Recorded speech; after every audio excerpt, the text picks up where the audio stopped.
with two meetings happening today that could have a major impact on political representation and power dynamics in the United States. This morning, California state lawmakers are poised to vote on a new redistricting map that favors Democratic counties.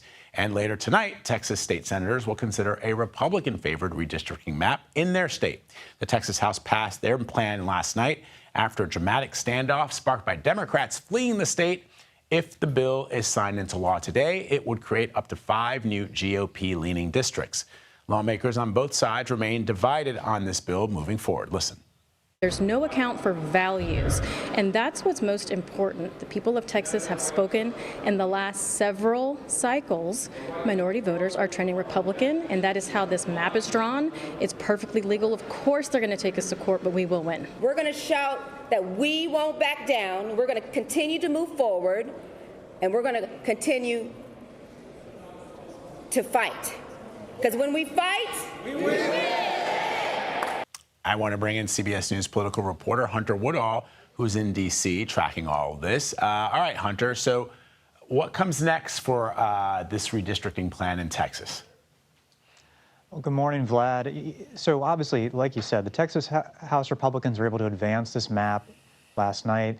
What this sets up is obviously the Texas GOP State Senate expected to pass this relatively soon. Could be today, but will be relatively soon. There's no sign there's any holdup legislatively on this. But as you watch the debate last night with Texas Democrats showing their opposition to this plan, the focus really has shifted to how this plan will be challenged in court. Obviously, Democrats are hoping that what they're doing here will lay out a case to try and get this map thrown out once it goes in front of judges. There's this idea that obviously the big changes here, especially mid-decade and everything that's gone with it, really could be divisive in court. The Republicans, as you've heard, are confident that what they're doing is legal, what they're doing is going to be allowed, and that's a big tension moving forward because obviously in Texas, Republicans think this plan will hold up in court, but in California, where Democrats are poised to redraw maps there to answer to what Texas Republicans are doing, there could be court cases as well. So, Hunter, you heard those Texas Democrats saying when we fight, we win. But it looks like California Supreme Court handed Democrats a win in their fight to counter the plan in Texas. So explain that and what state lawmakers are voting on today. California Democrats are poised to try and respond to what Texas Republicans are doing. So California Democrats are going to take 5 GOP districts and essentially help them to favor Democrats. This would counter exactly what Texas Republicans are doing, essentially a 5 for 5 in as many ways. But it does take more hurdles in California. So Republicans in California are trying to slow down what Democrats are doing.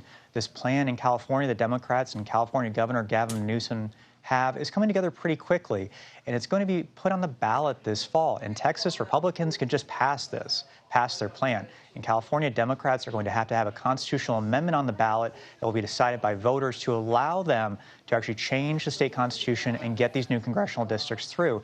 That could prove to be a divisive task in these coming weeks.